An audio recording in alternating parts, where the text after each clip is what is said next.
آپ ذرا اس بات پر غور کریں گے تو آپ کو پوری بات ایک دم بالکل سمجھ میں آ جائے گی کہ اللہ تعالیٰ نے جب رمضان کے مہینے میں حلال کاموں سے روک کے رہنے کا حکم دیا، حلال کاموں سے رک جاتے ہیں، ہم کھانے پینے سے رک جاتے ہیں، بہت سارے حلال کام ہیں جس سے ہم رک جاتے ہیں صرف اللہ کے حکم کی وجہ سے، تو پھر سوچے کہ حرام کام کیسے کیے جا سکتے ہیں، حرام کام کو کرنے کا حکم اللہ تعالیٰ کیسے دے سکتا ہے اس بابرکت مہینے میں، جبکہ ہم حلال سے رک رہے ہوں۔ سمجھنے کی اور غور کرنے کی بات ہے، جبکہ ہم حلال سے رک رہے ہوں تو حرام کام ہم کیسے کر سکتے ہیں؟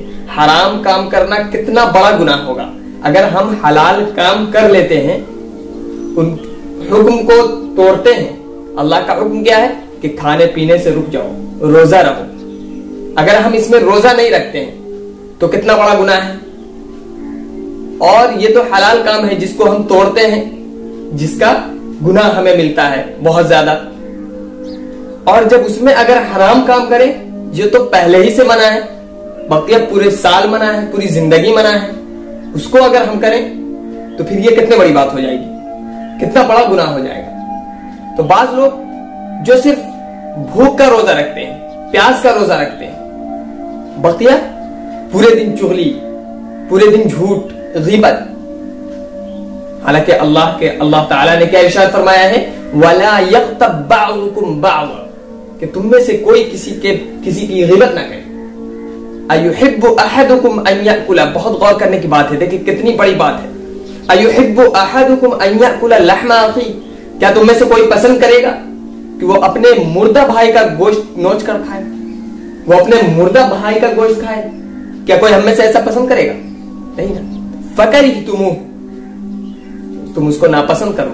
اب ظاہر سی بات ہے ہم ناپسند کریں گے، کسی مردے کا گوشت نہیں کھا سکتے، اپنے بھائی کی تو دور کی بات ہے، تو پھر ہم غیبت کیوں کرتے ہیں؟ غیبت اصل یہ ہے کہ اپنے مرے ہوئے بھائی کا گوشت کھانا، یہ غیبت کی تعریف قرآن نے خود کی۔ تو ہمیں ان چیزوں سے خاص طور سے بچنا چاہیے رمضان کے مہینے میں، جبکہ ہمیں حلال سے رکنے کا حکم دیا گیا ہے، تو حرام تو بقیہ چھوڑ ہی دیا۔ اللہ کے رسول صلی اللہ علیہ وسلم سے ایک صحابی نے عرض کیا کہ اللہ کے رسول مجھے ایسا عمل بتا دے، یا میرے دل کی یہ خواہش ہے کہ میں دنیا میں سب سے نیک بن جاؤں۔ تو اللہ کے رسول صلی اللہ علیہ وسلم نے یہ نہیں کہا کہ تم سجدے میں گر جاؤ، تم اتنی رکعت نماز پڑھو، تم تہجد پڑھو، تم روزے رکھو، یہ سب نہیں۔ کیا کہا؟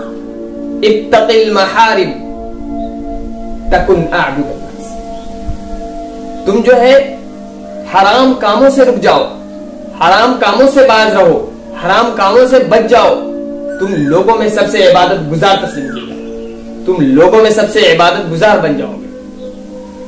تو سب سے بڑی بات یہ ہے یہاں پہ کہ ہمیں جو ہے حرام کاموں سے بچنا ہے، تب ہم سب سے عبادت گزار کہلائیں گے۔ بڑے بڑے سجدے، آنسو گرانا، لمبی لمبی تراویح پڑھنا، اور اس کے بعد پھر غیبت کرنا، چغلی کرنا، جھوٹ بولنا، اور بھی بقیہ بہت سارے کام کرنا، تو اس تراویح سے یہ کام بہتر ہے کہ آپ کسی کی دل آزاری نہ کریں، آپ حرام کاموں کا ارتکاب نہ کریں، اسی سے بچ جائے، یہ کافی ہے۔ فرض نماز کی ادائیگی کریں۔ عام دنوں میں ہم سے سستی ہو جاتی ہے، فرض نمازوں میں کوتاہی ہو جاتی ہے، نمازیں چھوٹتی ہیں، تو ہمیں اس میں جلدی کرنی چاہیے۔ فرض نمازوں کی ادائیگی میں جلدی کریں۔ اگر فرض نماز بھی ہماری چھوٹ رہی ہے، اس میں بھی سستی ہو رہی ہے، تو پھر تراویح سے بہتر ہے۔ اگر کوئی شخص تراویح میں خوب روتا ہے، خوب لمبی لمبی تراویح پڑھتا ہے، لیکن اگر اس کی فرض نماز میں کوتاہی ہے، تو اس تراویح سے بہتر ہے کہ وہ اس فرض نماز کو اچھے سے ادا کرے۔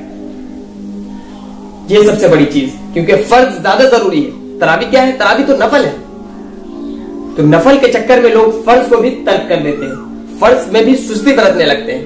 آپ دیکھیں گے بہت سارے لوگ تہجد پڑھتے ہیں لیکن فجر کی نماز غائب ہو جاتی ہے، تو اس تہجد سے بہتر ہے کہ ہم فجر کی نماز ادا کریں۔ تو اللہ تعالی ہم تمام کو ان باتوں پر عمل کرنے کی توفیق دے کہ جب اللہ تعالی حلال کاموں سے رکنے کا حکم دیتا ہے تو ہم حرام کام کس طرح کر سکتے ہیں۔ تراویح ہم پڑھیں، ساری چیز کریں، لیکن فرض میں کوتاہی نہ برتیں۔ فرض میں اگر کوتاہی برتیں گے تو پھر اس تراویح کا کوئی فائدہ نہیں رہے۔